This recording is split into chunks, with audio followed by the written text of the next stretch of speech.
ओम शांति। आज 24 जनवरी 1970 की अव्यक्त बाप दादा के महावाक्यों में से सुनते हैं मुरली मंथन। मुरली का सार है ब्राह्मणों का मुख्य धंधा समर्पण करना और कराना। बाबा ने कहा श्रीमत पर चलना अर्थात हर कर्म में अलौकिकता लाना।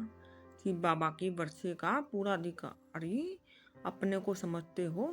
जो वर्षे के अधिकारी बनते हैं उन्हों का सर्व के ऊपर अधिकार होता है, वह कोई भी बात के अधीन नहीं होते। फिर बाबा ने कहा सदैव अपने को अधिकारी समझने से कोई भी माया के रूप के अधीन बनने से बच जाएंगे। फिर बाबा ने कहा हमेशा चेक करना कि अलौकिक कर्म कितने किए हैं और अलौकिक कर्म कितने किए हैं। बाबा ने कहा सभी ने यह लक्ष्य रखा है कि हम सभी से ऊंचे से ऊंचे बाप के बच्चे ऊंचे से ऊंचा राज्य प्राप्त करेंगे। वह जो मिलेगा वही ठीक है। जब ऊंचे से ऊंचे बाप के बच्चे हैं तो लक्ष्य भी ऊंचा रखना है। फिर बाबा ने कहा अव्यक्त स्थिति में अव्यक्त आनंद अव्यक्त स्नेह शक्ति इन सभी की प्राप्ति सहज रीति होती है। ऐसा वरदान सदा कायम रहे इसकी कोशिश की जाती है। फिर बाबा ने कहा सदैव वरदाता की याद में रहने से यह वरदान अविनाशी रहेगा। अगर वरदाता को भूले तो वरदान भी खत्म।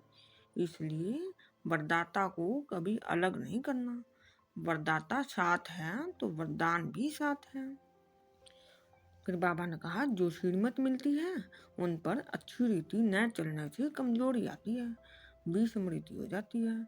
इसलिए सदैव कर्म करने से पहले श्रीमत की स्मृति रख, फिर हर कर्म करो तो फिर वह कर्म श्रेष्ठ होगा। श्रेष्ठ कर्म से श्रेष्ठ जीवन स्वतः ही बनती है। इसलिए हर कार्य के पहले अपनी चेकिंग करनी है। फिर बाबा ने कहा इस ज्ञान का भी प्रत्यक्ष फल और भविष्य के प्रारब्ध प्राप्ति का अनुभव करना है। वर्तमान की प्राप्ति के आधार पर ही भविष्य को समझ सकते हो। फिर बाबा ने कहा अपने को किस रूप में समझ कर चलते हो। बाबा ने समझाया मैं शक्ति हूँ, जगत की माता हूँ, यह भावना रहती है। जो जगत माता का रूप है उसमें जगत के कल्याण का रहता है। शिव शक्ति रूप में कोई भी कमजोरी नहीं रहेगी।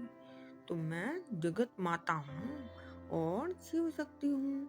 यह दोनों रूप स्मृति में रखना, तब माया जीत बनेगी और विश्व के कल्याण की भावना से कई आत्माओं के कल्याण के निमित्त बनेंगे। फिर बाबा ने कहा जितना नष्टो मोहा बनेंगे उतना स्मृति स्वरूप बनेंगी। तो स्मृति को सदा कायम रखने के लिए साधन है नष्टो मोहा बनना। फिर बाबा ने कहा जितना स्वयं को समर्पण करते हैं बाप की आगे उतना ही बाप भी उन बच्चों के आगे समर्पण होते हैं। अर्थात जो बाप का खजाना है वे स्वयं ही उनका बन जाता है। फिर बाबा ने कहा समर्पण करना और कराना यही ब्राह्मणों का धंधा है। जो ब्राह्मणों का धंधा है तो ब्राह्मणों के सिवाय और कौन जानेगी। जैसे बाप थोड़े में राजी नहीं होता तो बच्चों को भी राजी नहीं होना है। फिर बाबा ने कहा जितना निश्चय बुद्धि होंगी उतना ही सभी बातों में विजयी होंगी। निश्चय बुद्धि की कभी हार नहीं होती। हार होती है तो समझना चाहिए कि निश्चय में की कमी है। फिर बाबा ने समझाया विघ्न तो आएंगे, उन्हों को खत्म करने की युक्ति है। सदैव समझो ये पेपर हैं। अपनी स्थिति की परख यह पेपर कराता है। कोई भी विघ्न आए तो उनको पेपर समझ पास करना है।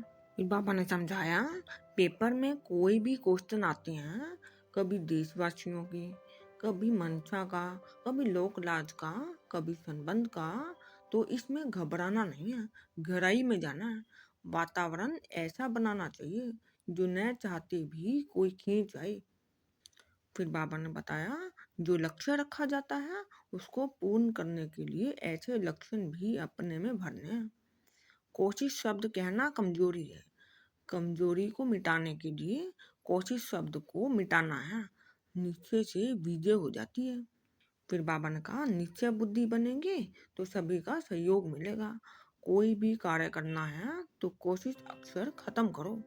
मैं शिव शक्ति हूँ, शिव शक्ति सभी कार्य कर सकती है। शक्तियों की शेर पर सवारी दिखाती है ना, किसी भी प्रकार माया शेर रूप में आए डरना नहीं है।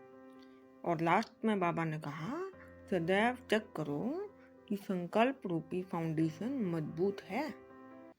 तीव्र पुरुषार्थी की चलन में यह विशेषता होगी जो उनके हर संकल्प, वाणी, कर्म तीनों ही एक समान होंगी। अच्छा, ओम शांति।